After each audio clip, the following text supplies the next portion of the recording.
This is the MagicWordPodcast.com.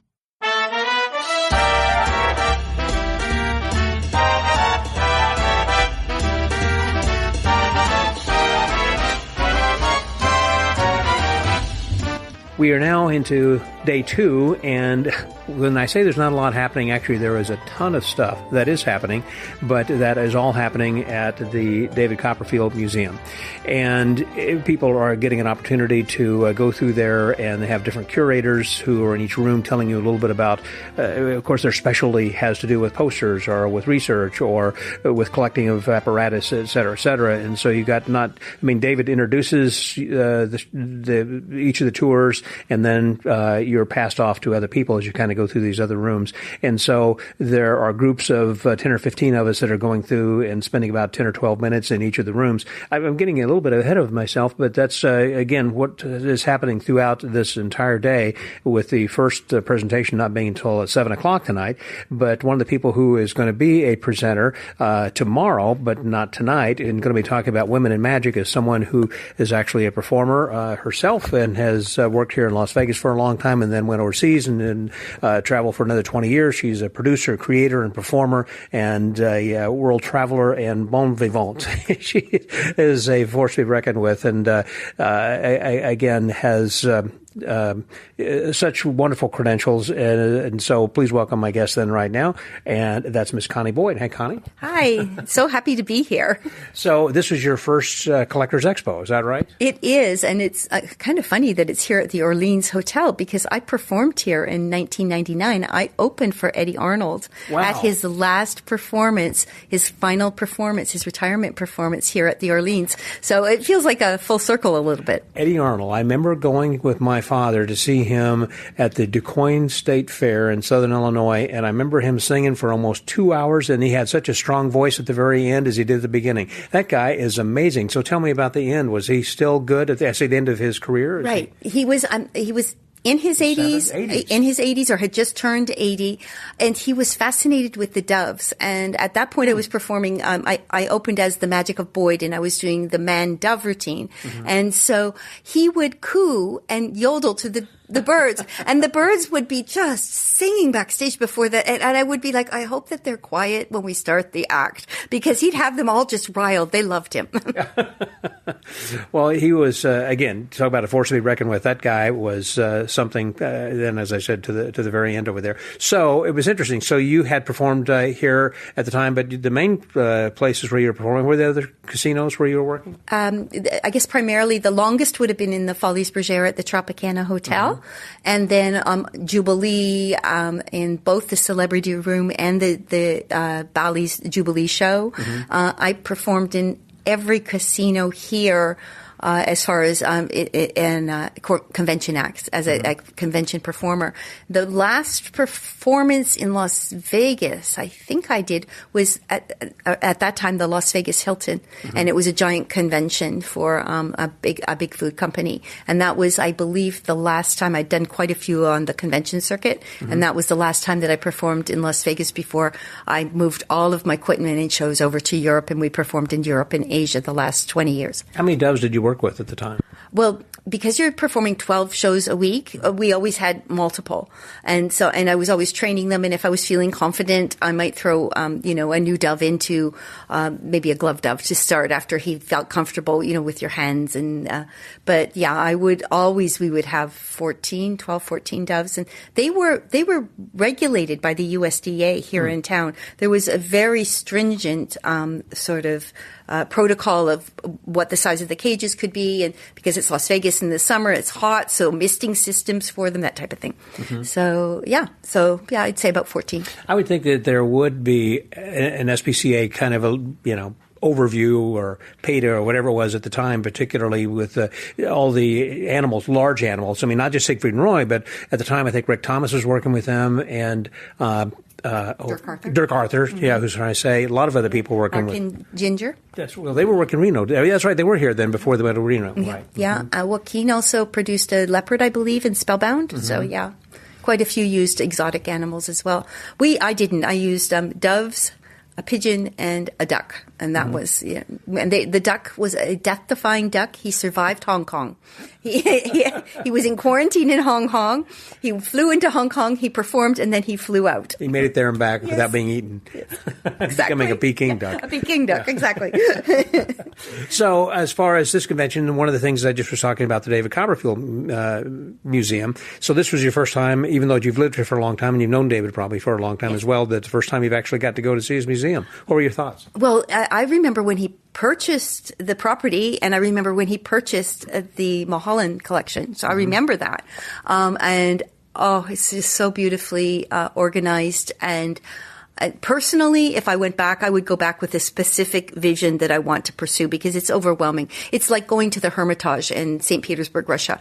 After the third room, you can't take it all in anymore. There's just so much guilt and priceless art. And it's like that at his museum. And it's just one after the other after the other. And it's overwhelming. It's impressive.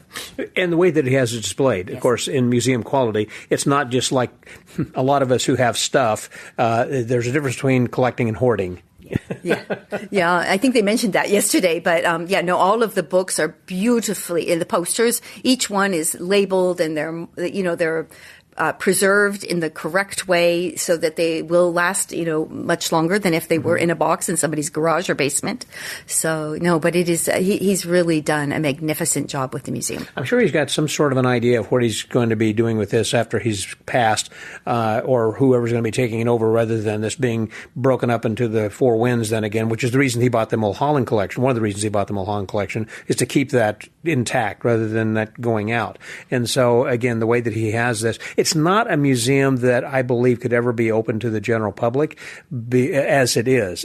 Because, number one, I don't think the public would be as interested in seeing some of the apparatus and the thumb tips and whatever else that we might use as sorcerer's sidearms, as I like to call them, as opposed to they would be more interested in seeing the things from their television special or his Las Vegas shows or touring shows or something, like that. Yeah, more of a magic light, I think. But I think that the audience, the general public would be definitely interested in a lot of the illusions and the posters, just the scope of them and the colors. And but yes, I don't know if all of the rows and various examples, maybe that might be, he might be able to offer something for the general public and then offer something for a more professional or artistic performer. Because just the costumes fascinated me. I would have liked to have gone back and looked at more of the detail of the costumes and the fabric that they were using and the harnesses that they used, and did it have a leg support, because we couldn't see that. And there were a lot of questions that you really, if you're interested in magic, I think that you could spend probably, like the Hermitage, you could spend weeks there and not see it all. Right. Yeah, there's a lot to see there. And as I said, at some time, let's say 25 to 30 years or 50 years in the future, whenever someone is going to be taking this over, I would think that we're living in a great time right now where he is there physically and personally shows you that, right? And that makes a big difference as opposed to whoever the successor might be of showing you their collection that used to belong to this guy. Right, exactly. And he has the financial means to execute all of this, and that's really important. But he did tell me he's expanding the Women in Magic section, so I was really pleased to hear that. And so the next time I come back, hopefully there's going to be more content there. Are you going to be involved in any of that, do you think, in helping him to expand that, saying, hey, here's some suggestions or placements or some people that should be included? Or we just talked about a magician that I've recently sourced that I don't believe he was aware of. So he asked me to send that content. And David was really generous with the Magical Women YouTube channel. And we have a panel series of interviews that we did with Josephine Lee, Carissa Hendricks, Billy Kidd, and Danya Diaz and myself, where he chatted about magic and about being women in magic. So he's been very supportive of us, and I imagine that will continue in the future. Well, that's great. Yeah, this has been just a lot of fun. And then yesterday, we, of course, you're working, I guess, behind the dealer's booth. What is it that you're doing at the dealer's booth? Yeah, this is a first for me. Last year, we launched a Kickstarter program with the Magical Women deck of cards. And we have sold out of the classical version of the Magical Women deck of cards. The most unique aspect of it is the four queens, which are Minerva, Adelaide Herman, Anna Eva Faye, and Talma. And then I'm the Joker, which I think is appropriate. So we launched it. We actually published the decks through Casey's Playing Cards in January and executed all of the deliveries with that. And now here at this specific convention, we had 100 gilded red gilded decks made, and we are down to the last 25. So I suspect we might sell out, and then that will be it. It really is a limited edition collectors event. So hopefully the collectors at the expo will embrace that. Well, that does sound great. Yeah, this is kind of fun because typically you don't go to conventions. As you were telling me earlier, you're performing and you're helping other people then now, of course, as being a mentor. Anyhow, I am glad to hear that this is, you're enjoying the convention and actually being a part of it, not only as a dealer, but also as a presenter and everything then too. So, and enjoying the convention so far. So great. Well, thank you very much. Ciao for now. So for the Magic Word Podcast, that was Connie Boyd. Scotty out.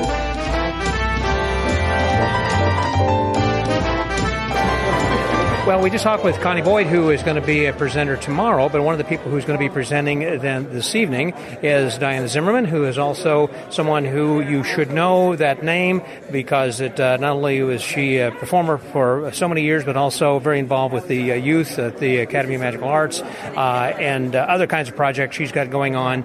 And now that she is not performing as often as she has used to, she's doing a ton of other things. And so here she is in right now. Good to see you, Diana Zimmerman. Hi, oh my gosh, it's so exciting to be here. And to see you, Scott, makes my night. It's just so exciting to see you. You always do such amazing... go back and listen to every one of Scott's podcasts because they are so worth listening to and so exciting. And the history conference that Bill Smith does, there's nothing like it in the world. It is amazing. And what have you gotten out of it so far? Did you go to the museum today to see David? No, my flight was 2 hours late, so I got in a couple hours ago. Okay. Yeah, I know you went to lunch over there with Connie, and then afterwards I got a chance to chat with her. Found a good vegan restaurant. It's okay. And so, but tonight you're going to be talking. What is the topic on your? We're talking about Siegfried and Roy, and we're talking about some of the inside stories that don't often get told. Really? I didn't know that you were that close over there with them. My goodness, yeah. Well, I wrote the definitive book on Siegfried and Roy and have hours and hours of tape of them, recording them and talking to them and getting to know them. Plus, they gave us complete access to their archives. So we had days and days and days of looking through their archives and scanning everything and photographing everything. And so there's just so many wonderful Siegfried stories that I didn't have room to put in the book even. Wow. What's the title of the book? The book is called Siegfried and Roy, Unique in All the World. And it's not a book, it's a whole collector's kit. It has... Is that the one that has that they had put out that had the gloves with it and everything? Yes, okay, so you were the one who had written it. I did that. Yeah, that was my book. It cost $125,000 $125,000 to produce, and I lost about $25,000 on it, and I do it all over again.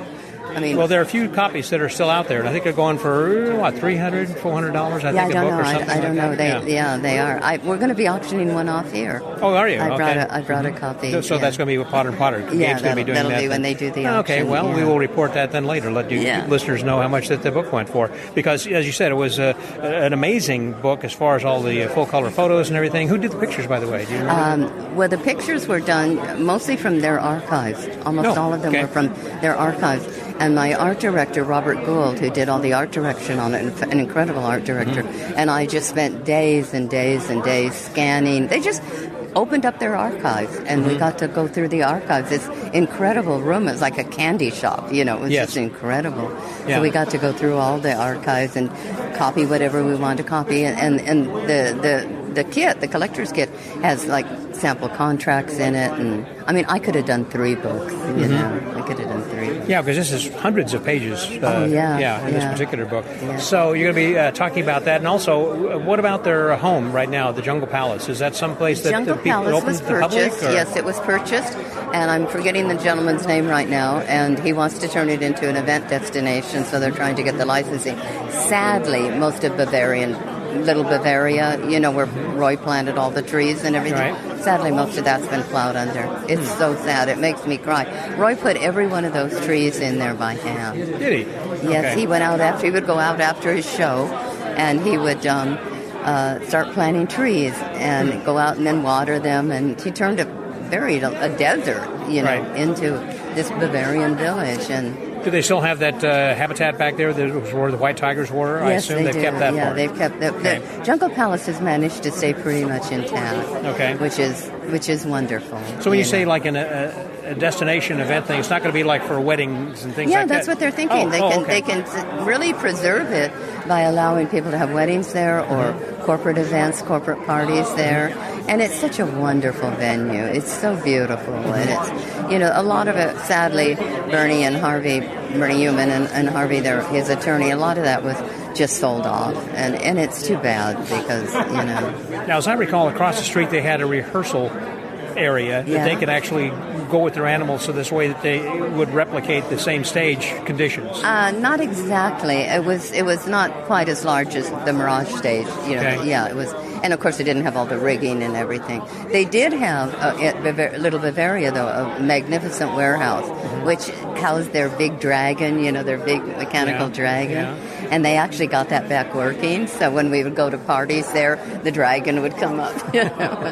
Just wonderful story. I've heard stories about the neighbors who had complained about some of the lions who were crying because when Siegfried and Roy used to go and do their shows, they would leave some behind. So they ended up having to take them all with them, I guess. And that's why the tigers are on the side of the stage. Yeah. So that way that the neighbors wouldn't complain about them crying. Is that correct? That is correct. Okay. And you're one of the few people that know that story. I'm very impressed. Yeah, we're doing 45 minutes on the talk, but I swear to God we could spend the whole day telling incredible stories. There just wasn't enough room to put everything in. They were the ones who really broke open Magic to Las Vegas. They changed the game. They completely changed. Yeah. Not only in Las Vegas, but I don't know if a lot of people are aware of this, but they actually were the people that originated Magic on cruise ships. At that time, variety acts weren't really used on cruise ships. And when Roy and Siegfried and Roy got fired, one of the stories I'll tell tonight, when they got fired from the cruise ship for bringing the cheetah on board, when the captain fired them, there was another lady on that had another cruise ship and said, I want you on my cruise ship. Yes. So they didn't have a problem. They moved from one to the other pretty quickly. They moved one to the other. And that really started the whole idea of variety acts on cruise ships. Because Siegfried was doing doves at the time. He was doing doves. Yeah, he and did then Roy was Broomstick Illusion. And, Yes. And as Siegfried as Roy used to say, without Roy, there'd be no Siegfried. To which Siegfried would always respond back, but without Siegfried, there'd be no Roy. And that was really true. Yes. That is absolutely And the true. lady who was really their right-hand person. Lynette, and in Siegfried and Roy. And she's still alive? Yeah. Oh, yes. She lives still across the street from them. Oh, does she? Okay. Yeah, Lynette Chappelle. I call her the and in Siegfried and Roy because there's many, many times when she was the glue that held them together. Yeah. And they might fight. She was one to keep them together all the time. Yeah, and like any relationship, they would have their differences. Sure. I mean, gosh knows, I did. And so that's going to be the bulk of your conversation that you're going to be having tonight. I think it's certainly appropriate because we are in Las Vegas that there should be somebody talking about Siegfried and Roy. I had forgotten that you had actually been the person writing that book, and I am familiar with the book. Well, it was very interesting. Some of the stories that I'll talk about are just things that, like I say, some will be in the book, because a lot of people won't remember. Even I had to go back and reread the book to remember some of the stories.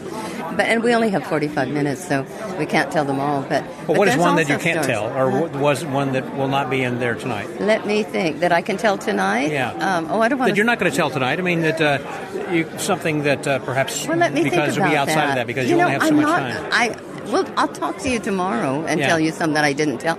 But I'm not really sure because the way Stan and I have set it up, Stan Allen is absolutely wonderful, and he's so great to work with. So we're kind of tag teaming this, and so we're kind of leaving it spontaneous to kind of see what the audience is. He's going to be involved with you on the conversation. Yes, we're doing a kind tag of team thing. Yeah, tag team kind of thing, and he has wonderful stories too because he wrote for Genie magazines. He did interviews with them. That's true. He's got he's got all that.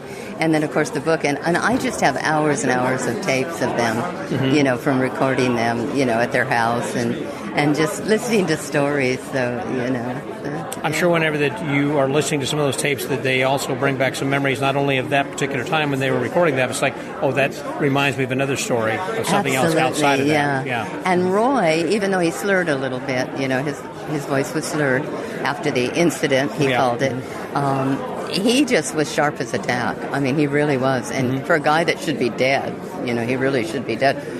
he was sharp as a tack, and they removed part of his brain where he should not ever be able to walk or talk again. Of course, he does both, but Amazing. that's Roy. Right. Yeah. So, but listening to the tapes and my memories of them, and how important they were. And like when I would be at the show, I'd always bring clients to the show because you'd ask a client. I had corporate clients, mega $1 million corporate clients. And I say, what do you want to see while we're in Las Vegas? Siegfried and Roy. No, everybody wants to see. Yeah. So what was so cool, though, and what was so incredible is that we'd come see the show, and Siegfried would always introduce me. How nice. Isn't that incredible? Yeah, from the stage. From the stage, He would, yeah. Mm-hmm. We have a celebrity in the audience tonight, Yeah. Yeah, and one time, I probably won't tell this story, but one time, I was there, and Siegfried didn't know I was there. I felt bad always getting free tickets, so I actually bought tickets to go see the show, and he didn't know I was in the show. And he just kind of walked through it. It was towards the end of their tour. He was really getting very burnt out. In fact, he actually said, if it hadn't happened, we probably would have had to quit anyhow. Because, how many shows can you do? I mean, that's true. He's already proven themselves. At some point, it's kind of like, let's give it up and kind of retire and enjoy our lives. And so, in a way, it was a blessing. Of course, not a blessing for Roy, but he kind of walked through the show, and he didn't get the standing ovation that he normally got. So, of course, he came out later, went backstage, of course, and everything to see. Why you don't stand up for me? Why you didn't stand up for me? I said, why you didn't introduce me? But he was, it was Siegfried. I mean, he wasn't ever. I never saw Siegfried angry. I know he must have been, but I never saw a side of him that wasn't anything but... I've heard stories about him having a short temper. Yeah, and he may have. I did not see that in my relationship with him, but he must have, because I know he and Roy got into some interesting discussions, especially when Roy went out and bought Jungle Palace and didn't tell him. Well, I'm looking forward to hearing the speech tonight, and for those who are listening to this then, as you alluded to, that tomorrow we'll speak, because I'm going to sit down, we'll have a much more in-depth conversation, so we look forward then to a future episode with a full hour with Diana. Honestly, I am so honored. You are one of my heroes, Scott. You really are. Oh, thank you very much. I'm very honored. I am lucky to be talking with this beautiful lady. I think it's one of the most beautiful women in the world, and inside and out. Thank you very much, Diana. Do I have to leave? No, more. Exactly. So for the Magic Word Podcast, that was Diana Zimmerman. Scotty out.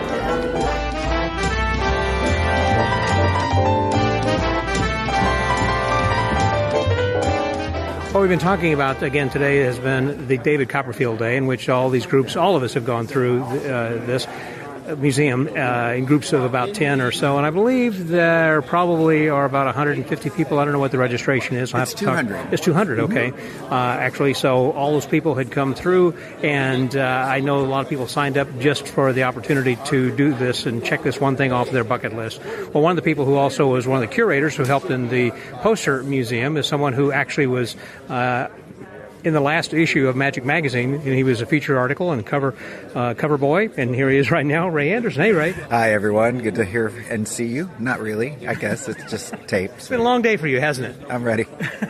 I'm ready to go to What bed. time did you have to get up and get over there to the museum? I got there about 9 in the morning, but I'm not complaining because I got to stay there all day digging around, which is every magician's dream. So in between people coming through the poster room, I was able to go around and see all the great things and spend as much time as I wanted with them, which is a lot different than being on a tour. It is a little bit different. I've been with you on 2 of the times that I've been before. The first time was with Walter Blaney's. That's right. Yeah, we were there for Walter's induction, and that was a special night. But that was during a time when of transition for the museum. So there are really only 3 rooms open, I think. I think that's right. The Houdini room was essentially just a chair you can sit in, and he had like a dresser trunk, I think, there that we were taking a picture next to the trunk. A photo with Houdini's trunk. And a Houdini trunk just sold at the Potter auction. So. Oh, is that right? You know how much that went for?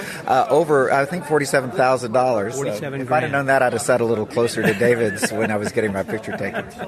So, and also, of course, he's got so many different things over there now in the museum, and just the Houdini alone with the bookcase and everything else over there. And he's adding all the time. The library is spectacular. And the thing about the museum that, it's got David's theatrical touch. So as you're going through, he's highlighting certain things. So there's so much to look at that, he's highlighting certain things as you go through the tour in a very theatrical manner, beautiful happening. And the nicest thing of all is David starts you out on the tour at the beginning by being in the Tannen's, recreated Tannen's magic shop that he grew up with, and shows you a magic trick as you walk in. So you can't beat that. Boy, you really can't. Yeah, I mean, it's kind of like, welcome to my museum, right. And then he kind of hands you off, and then you're starting to go through an apparatus room, and then the Martinka's back room. Yeah, exactly. There's the Robert Houdin room, which is pretty spectacular in itself, and it has so many wonderful. It's got the Robert Houdin clocks, and it even has the door to his house.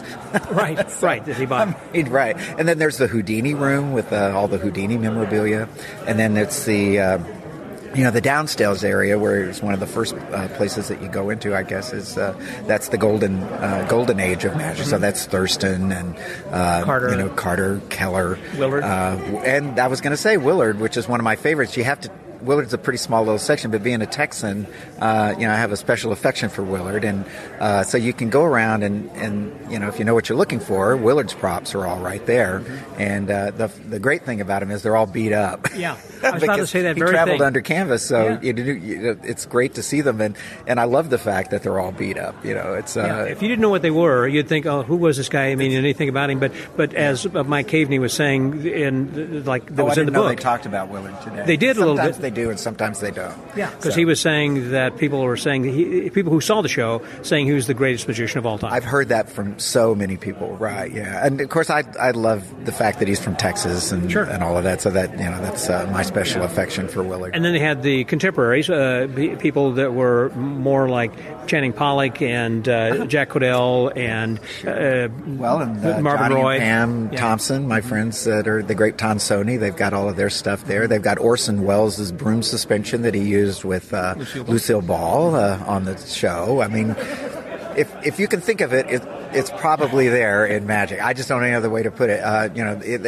They have Alexander's turban. So not only is there this great poster of Alexander wearing the turban in the poster, but the actual turban sitting right next to it. And he explains about how that this whole thing with Ask Alexander, how you can ask him the questions from the audience and how they do their Q&A. Yeah, exactly. Yeah. Right. So it's really overwhelming. I think the first thing that I hear from people that go through it the first time, it's just overwhelming. It's sensory overload. If you grew up in magic, you're seeing things that you've only read about, and it really is overwhelming. But how did you get involved with that? I mean, as far as him contacting you and saying, "Hey, can you help turn the posters and buy that room as opposed to others?" They need people to kind of shuffle people through, and of course anybody's happy to help because that also means you get to spend the day at the museum. Yeah. And they contacted me, asked me if I could help out in the poster room. But David Charvet is the one that did most of the presenting and stuff, and I was just there to make sure people didn't touch anything and then turn the posters and show everybody. So it was a modest role, but an important one. It was an important one. Yes, yeah. The opportunity that you had to be able to spend the whole day there and everything. Yeah, and in a way, that's sort of a nod to friends, I think, so that they can do that. Yeah. It gives a reason for you to be there, but it also is a nice way of inviting you to spend the afternoon there. Talk about Walter Blaine for a second, because they did have that exhibit of him within the contemporary magicians who were there as well, because I remember, again, whenever that we had that little reception for him, that he had donated all of this his stuff, and there were some things that are not shown in the exhibit, as you can imagine. He has so much stuff, there's only so much room in there. Well, yeah, even if in Walter's thing, if you look, there's a trunk down there, but it's also full of props of stuff that are not displayed, but are in the trunk. And probably, knowing Walter, he probably decked out the interior of that trunk so that everything has its special little space and stuff. I'm sure it did. Yeah, I'm remembering that because somebody opened it one time and let me look. But well, I remember him telling me about how that people would mess with that backstage, and even though he would say, don't open, don't mess with it or whatever. And so, and he put things also then in Spanish as well. And then finally, I think he put like some lightning bolts or something, so it looked like it was electric. You know, if you touch, you're going to be electrocuted or something, until finally people wouldn't mess with it. Sure. And, David loved Walter and was such a good friend to him. And so that was such a special night. It really was a special night, the night that Walter was inducted into the museum with all of his props. And David even acted as his assistant. Do you remember that? I do remember that, yes. While Walter performed for us all and did a trick. And then, David over the years, too, has called and later done video for his birthdays over the years as it's gone through. They had a special friendship. And, of course, I know Walter and love Walter from being a fellow Texan. And we both won our fellowship awards, the same fellowship award. Oh, is that right? So on the day that I won my fellowship award, that added my name to that list, the first person they called me was Walter to congratulate. Oh, that's pretty special. Yeah, he's a pretty special guy. Now, you don't get to go to a lot of conventions. I know that this one and Magic Live, and the reason is obviously that you're working on weekends, and so with Esther's Follies has been running now for 40, how many years? Well, we just celebrated our 48th year. April 1st, April Fool's Day, is our anniversary, and we're just piling on to our 48th year. Okay, and you're going to make it to 50? We might. We'll see. I don't think we don't really talk about it anymore. Yeah, but if it comes, it comes. You just keep doing whatever you're doing. Yeah, I mean, the crowds are still there, and we're having fun, and there's certainly enough in the news to write about, since we also do political humor and topical stuff, and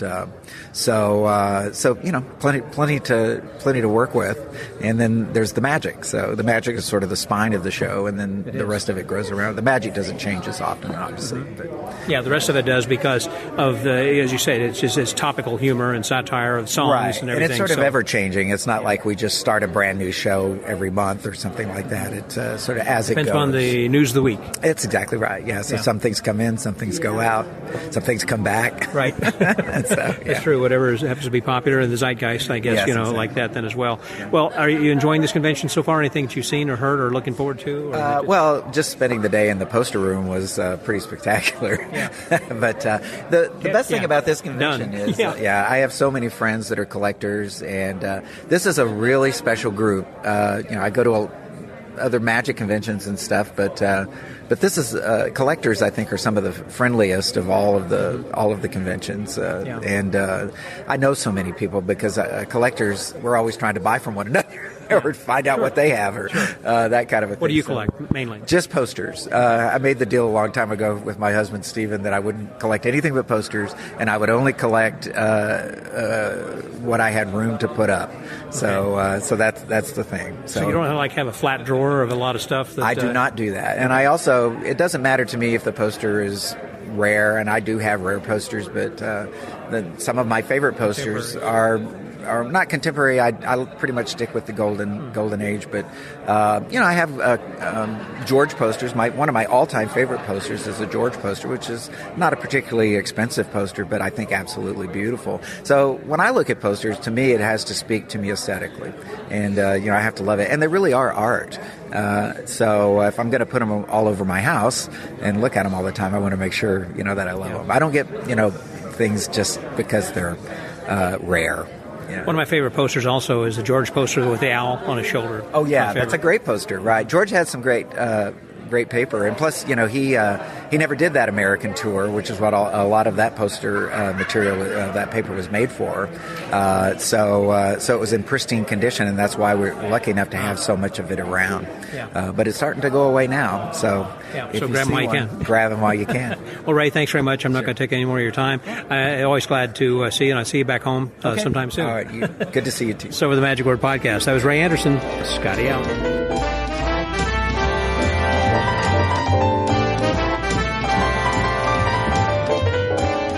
So as we are just finishing the second day, we've just concluded a great couple of lectures, one by Richard Hatch on Kalanag, and the other one then by Diane Zimmerman and Stan Allen on Siegfried and Roy. And I've got with me another Las Vegas icon, Jeff McBride. Hey, Jeff.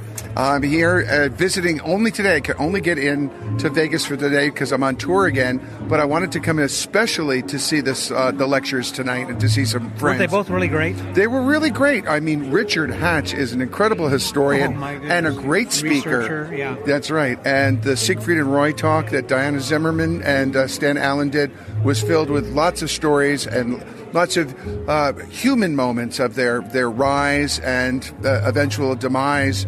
But their legacy is unmatched by any Las Vegas star in the history of the world. There's been magic shows, but there's been never anything like the Siegfried and Roy experience. I am really glad that I got to spend time with Siegfried. I got to see the show many times when it was at the Mirage, and there were so many breakthroughs. People don't know what innovators Siegfried and Roy were. Diane Zimmerman was talking about how they had the first black dancers in the front line. They broke the color line. They were the first show to have a covered show where all the shows were topless so they could have a family show there. They were the first $100 ticket show. They were the first magic show, production show in Vegas to use moving lights. No gratuities. And Siegfried would go in the audience masked to make sure that the maitre d's and the wait staff wasn't shaking down the audience for tips, which was a standard practice in showrooms, all over the world, to get favored seating. And Siegfried wanted to have all of the people that came to the show treated the same way. So he innovated all of these different these different breakthroughs in Las Vegas entertainment, and I don't think many people realize what amazing, groundbreaking performers they were in so many areas of magic, not just the stage, but also in kind of the offstage as well. Were there some stories that you heard today that you've never heard before? Absolutely, and I'm very proud. This is a collector's event, and I do have a copy of the Siegfried and Roy book that I got when it came out. Yeah. And it's filled with treasures. And Diane Zimmerman tonight said they were auctioning off one of the last 7 volumes to raise money for the Magic Castle Juniors, which is her program, which she really nurtures and invests a lot of time and energy in promoting the future of magic. Now, you say that you're on tour. Where are you going? Where have you been? What's happening? I'm spending a lot of time in a venue in Mexico City. It's a private venue called the Albatorium, which is a small curiosity museum and storytelling magic venue. And we say it's private. I mean, is that open to the public? No, it's not. It's just a corporate type of thing? Or? It's a magician named Albi Tubila down in Mexico City who is a storyteller, a magician, and a collector who has created this multi-room venue of magical treasures. He collects a lot of Houdini. There are many different rooms, and he has a private mailing list. You can only get into the Albatorium if you're on a private mailing list. And so people who are on that list get to come in to see your performance? Or do you say you're on tour? Are you going to be performing there then? Or are you lecturing there? I'm performing there. Okay. Are you performing there? Okay. Mm-hmm. Is it a large stage kind of a thing or close-up? Or what kind of, I'm assuming it's like 30 or 40 people kind of a venue? 13 people. 13, very intimate. Okay.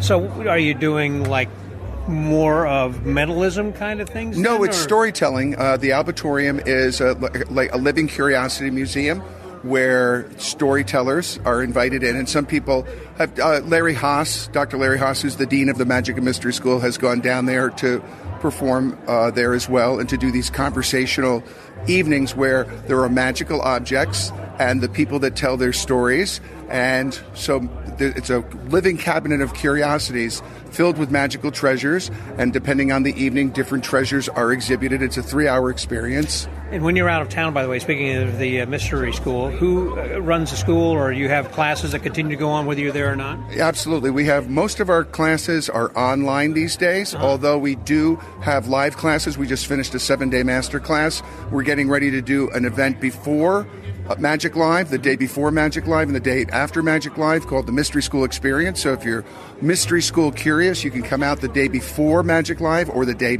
after Magic Live.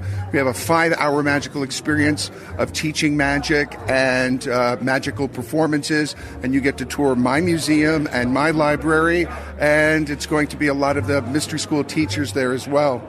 And I have a summer camp for magic. It's an adult summer camp for 21 and over. It's like a magic spa, but for people that want to come out and study magic of all levels.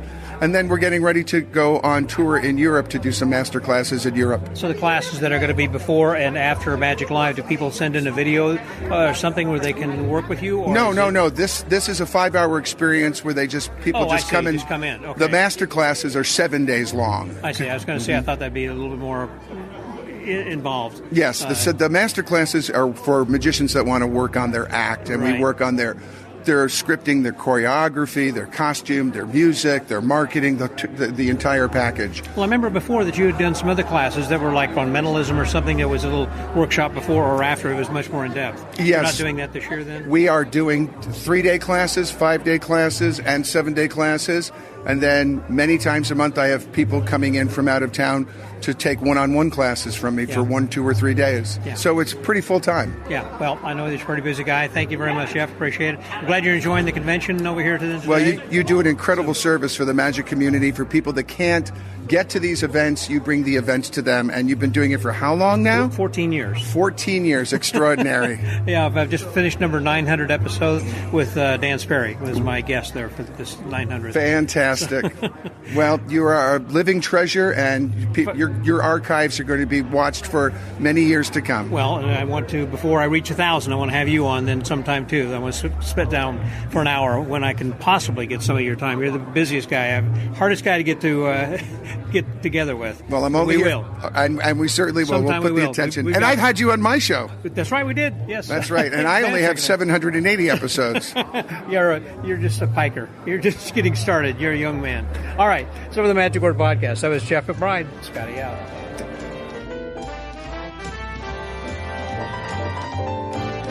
I thought it'd be kind of interesting also to talk with some other registrants who had gone to with us to Siegfried and Roy. We just finished with Siegfried and Roy. I've got that on the brain then right now. We're going to David Copperfield's museum to kind of see what other people's experiences were, not only with that, but also the convention in general. So I've got with me a couple of guys who are registered. First of all, Ian Stewart. Hey, Ian, how are you? I'm quite well. Thank you for having me. And then also Daniel, how are you, sir? Daniel, Veignot. Yes. Doing well. Great. Great to be on the podcast. So tell me about your experience, and Daniel, about going to David Copperfield's museum today. Did you think it was pretty incredible, or? It's unbelievable. It was better than I could have imagined. And this is my first time at this convention, but it's bigger collection than I could have imagined. So had you heard about this convention knowing that getting to go to the museum was kind of a perk of attending this year? Or? Yes, absolutely. I think it was actually through your podcast that I'd heard about it, and what ultimately resulted in me signing up, to come. Yeah. And where are you from? Where'd you come from? Waterloo, Ontario. Ontario, okay. Well, and then how far did you come then, Ian? I'm from Nova Scotia, Canada. Okay, both of you from up in the area then. North of the border 16 then, basically, hours away from each other. So, okay, but still north of the border, to come down this way. Do you get to Vegas very often then, or? Every couple of years. Magic Live, or you come together? No, this is actually one of the first conventions I've ever attended. Oh, really? And so what brought you here, as if I don't know?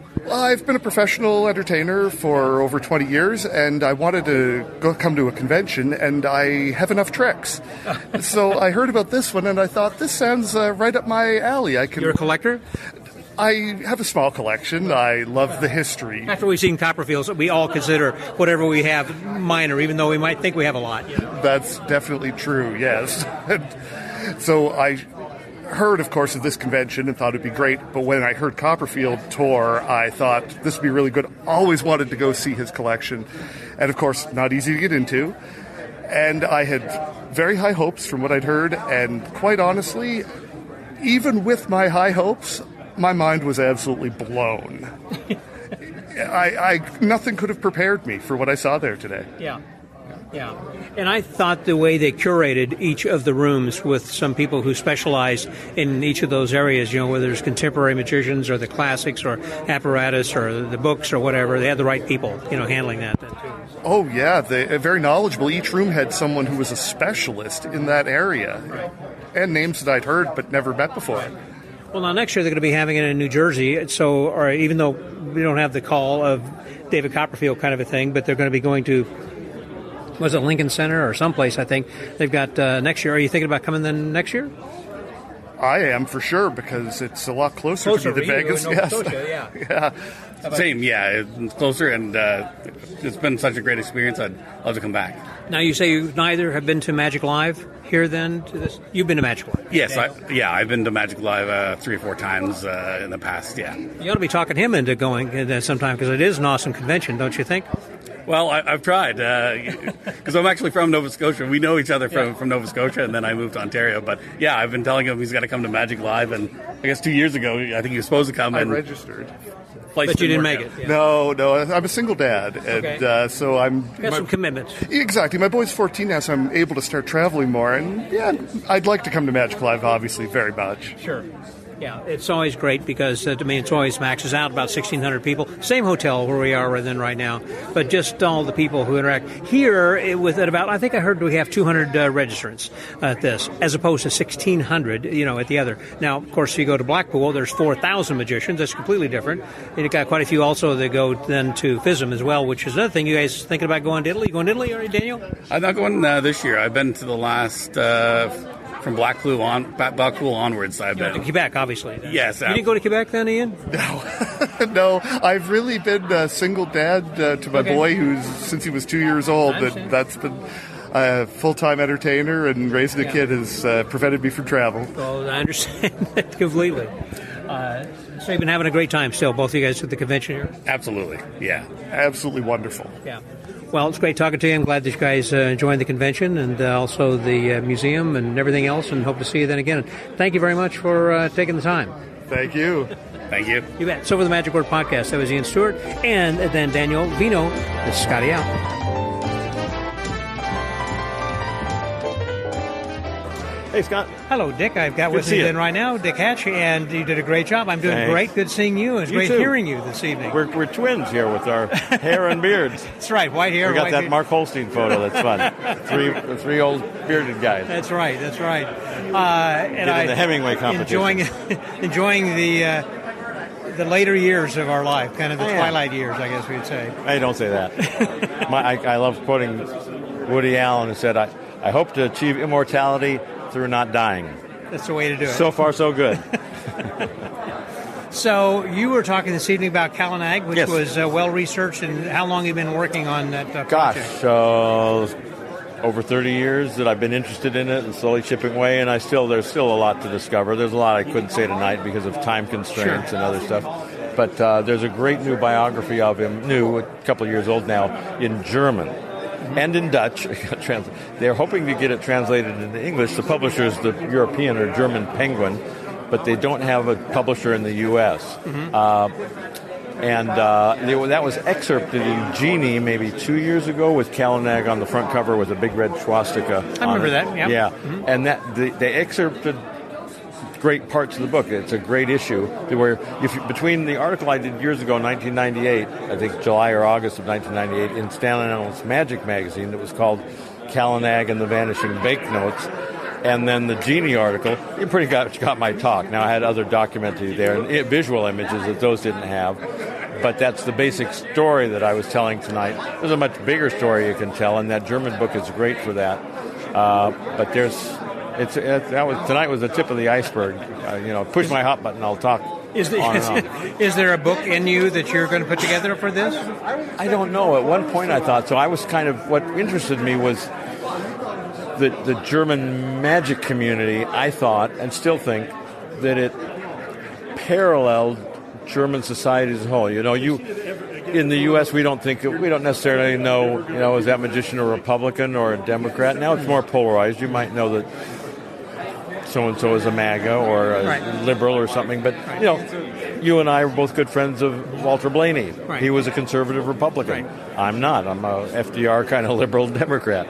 And but we could still maintain a friendship, and it didn't matter. It didn't get between us. Now things are still polarized. It makes a difference. But in Germany, it was really polarized. And so there were Nazi magicians, and maybe Kalanag was one of them, although you can argue the other way. He certainly had Jewish friends and influences and colleagues until the Nazis came to power, and then he kind of shifted. And then after the war, a lot of his promoters were Jewish. Bernard Delfont from the In England was Jewish Hungarian. Delfont was not his real name. He was part of the Lou Grade organization. Lou Grade was one of his brothers. Again, not his real name. In America, his promoter was Jewish. Even in the German book, they found a letter from a Jewish impresario who invited him to Israel. No ill will there. So it's hard to know what his feelings were. I think the accurate description is he was an opportunist, and if he'd been in Russia, he would have been a communist. Sure, I understand. And I might have too. It's hard to put yourselves in those situations and shoes. I can't say I would have been a hero. Probably not. I have thought about that so many times about in Roman times. Would I have been part of the Roman Guard, or would I have been one persecuting Jesus, or would I have been a Christian at the time? Who knows? And it's so different to try and put ourselves in that context. So I can't. I can say we can learn from that and try and not be the bad guys now. In hindsight, but how do you decide who that is when you're in the middle time, of it? right? Yeah, exactly. It's very tough. Which at that time they were trying to rebuild after World War I. Horrible. So Hitler was telling them what they wanted to hear. Yes, and like one of my heroes, because he did a great scholar of magic, Kurt Folkman. He was an attorney. He had a very liberal, broad education, Latin and Greek, and he was a member of a student organization that was a fencing club, and they would do open blade fencing. So a lot of the members had scars as their badge of pride. We're brave guys. Right. But those clubs traditionally were very liberal, and Hitler outlawed them because he saw them as like a political threat. Well, Kurt Folkman was in one of those, and yet Hitler comes to power in January. February, he takes dictatorial control. In May, my idol, in a way, someone I admire, Kurt Folkman, as a great scholar of magic, joined the Nazi Party. Wow. Now, unlike Kallenag, who joined much later, Kallenag joined just a few months after Oskar Schindler, for example. Kallenag lied about it afterwards when they said, "Were you ever a Nazi?" Instead of saying, "Yeah, but here's why." He said, "No, never was." Well, he was. Yes, he was, yeah. Folkman says, "Yeah, I joined, but I joined because I believed our president, Hindenburg, this old guy, this hero, when he said that we were going to run society on Christian principles, and I'm a Christian, and I thought that's the way it would go, and it went a different way. And in retrospect, I shouldn't have joined." And because he was open about it and didn't hide it, he was allowed to practice law again. In fact, he defended some more criminals. Not too successfully, I don't think, but he was, and his History of Magic, which was published last year, or maybe 2 years ago now, by Conjuring Arts Research Center. Fantastic. It's a great history, and just great information that you won't find anywhere else. So he was a Nazi. He was, though, in the military. He'd been a veteran of World War I, where he was an officer. He was then required, once you're in the military, he was the military reserves, so he got called to be in the German army afterwards, fought on the Russian front, but he was following orders. I hate to say that, but that's what the military does. Now, the military didn't have to be Nazis, and a lot of Rommel, one of Hitler's favorite generals, and a great general by all accounts, he was never a member of the Nazi Party, even though Hitler loved him. And so when he was implicated as part of the attempt to assassinate Hitler, he was given a choice because he was such a hero to the public. He says, either we can arrest you and you'll be executed and your family will live with that stain forever, or here's some cyanide pills. And that's the way he went. He committed suicide to maintain his family's reputation. And his son later became mayor of one of the big cities in Germany, and it's kind of Rommel's reputation is still the guy was a great general and anti-Hitler at the end because he tried to assassinate him, like von Stauffenberg, who was a military guy who tried to kill Hitler. Anyway, it's a complicated time, but it's fascinating. So I was thinking they're Nazi magicians. And there are Jewish magicians, and then there are kind of people in between. So as an example, I didn't mention this, and I meant to, I guess I didn't mention a lot of stuff tonight, but one of the things I should have mentioned, is with the Nuremberg laws in 1935, Jews no longer were citizens of Germany. They were now subjects of Germany. Couldn't vote, couldn't hold a lot of jobs, couldn't fraternize with non-Jews in a way. If you were a Jew and you married an Aryan, you'd be in big trouble.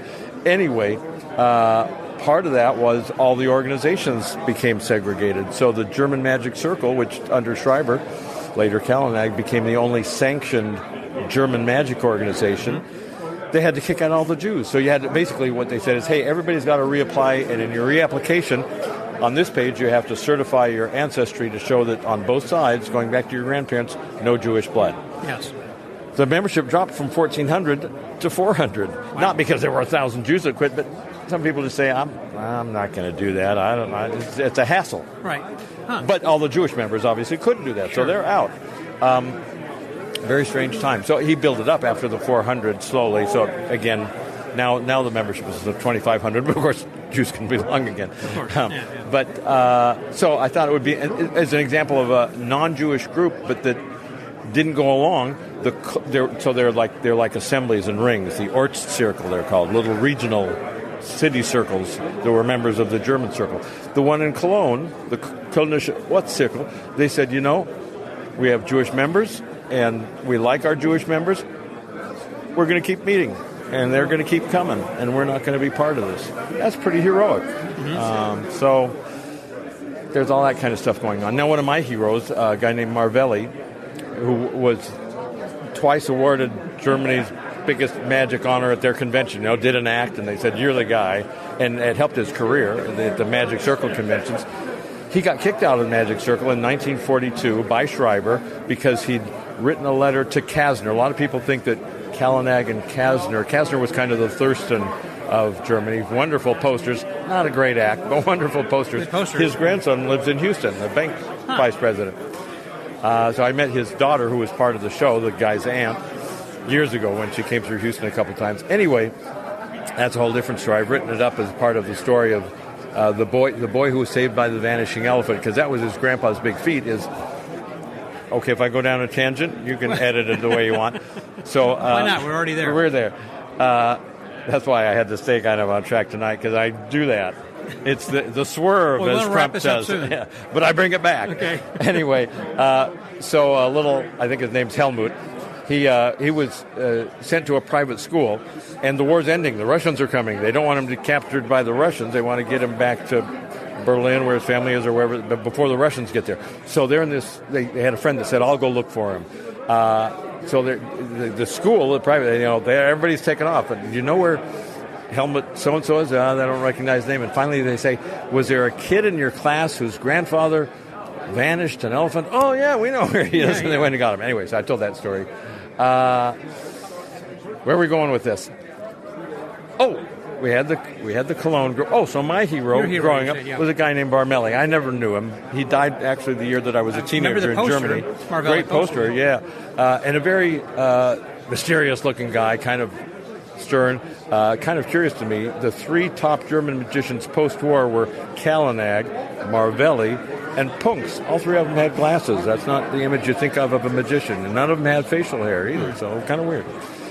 Anyway, so Marvelli got kicked out of the Magic Circle because he'd written a letter to Kasner. I know what I was going to say about Kasner. A lot of people, in fact, James Amir came up to me and said, hey, is it true? I've heard Kallenegg stole Kasner's show and because he was Jewish or something. A lot of people think Kasner is Jewish. Was not Jewish.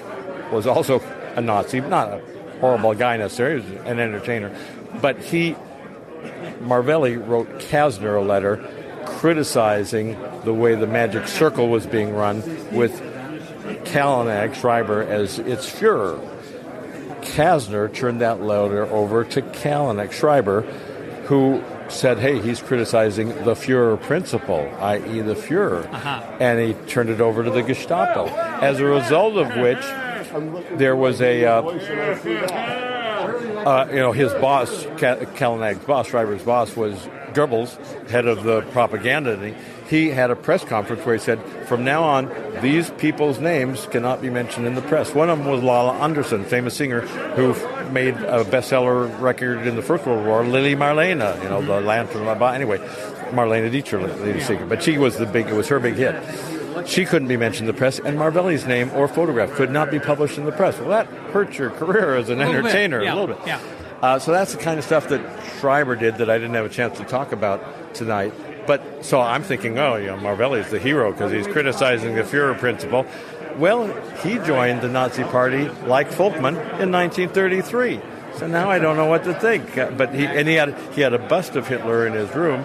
but he won it as a prize for his magic at that convention, and he would make fun of it supposedly. Anyway, it's hard to know who's good and who's bad, but it seemed to me it would be an interesting. This Germany was so polarized that even the magic community reflected Germany polarization at whole. Yeah, that you can, and it's hard to know. Had I been there as a magician, which one you've been? I don't know. Yeah, you never I'm know. An opportunist, aren't I? Sure. I think so. We all are. I like to think so. I would have taken some of that Nazi gold. How did, as we wrap up over here, how did you get to give this talk? I mean, this evening. Then how did you go about contacting you? Yes. So. I mean, it has nothing to do with Las Vegas. I mean, everything else seems like some of the speakers have been talking about that one's Siegfried and Roy and everything. I'm not sure. Bill Smith would be the person to ask. He's the one that invited me, but when I think for some reason he wanted a Cal and Ag talk maybe, and Mike Caveney knew of my interest in it, probably from the 1998 story in Magic, which was a really good story. I read it today to get ready for my talk, and it holds up really well. Kalanag and the Vanishing Banknote. Now, that's a story that I learned of from a book called Nazi Gold, which has a chapter. The title, it's a whole book about the greatest theft in history, what happened to the Nazi plunder. It got hidden, it got found, and then disappeared. Did USGIs get rid? I don't know. Yeah. But that's the story they tell. And one chapter is called An Opportunist to the Worst Order, and that's all about Helmut Schreiber's involvement with these SS guys in finding it and bringing it to the U.S. And then, Germans kept very good records. When the records were discovered of what should have been there, millions of dollars were missing. And meanwhile, these guys are living it up in Argentina, and Schreiber's got the biggest touring show in Europe. Yeah, you gotta Did wonder. he take some? He had the opportunity. My theory, and that's all it is, and it'll probably never be known, is that he was willing to take losses like in America because it wasn't about making money, it was about laundering money. The countries he visited, many of them, Sweden, Switzerland, England, America, those were all monies whose foreign currency he had, but it's hot. He couldn't spend it. It's part of their plunder. So to me, that makes sense. And Gloria, his wife, apparently thought so as well, because she spent years with lawyers saying, I know he had money in these foreign banks. How do I get it? Yeah, couldn't touch it. Yeah. Interesting. Well, for those of you who missed his lecture, there it is, part of it at least. Yeah, well, I hope in a nutshell. Give similar talks elsewhere sometime. But so Bill asked Mike, and Mike said, Hatch is your guy. Talk to Dick. And so there, I was going to say, if it goes off the rails, as it could, blame those guys. But I think I kept it on track. I think so too. It was very enjoyable, just like you telling us this story. Great, thank you very much. Thanks, Scott. Thanks Dick, for asking. always good talking with you. Thanks for pushing my hot button as usual. For the Magic Word Podcast, that was Richard Hatch. All right, Scotty out.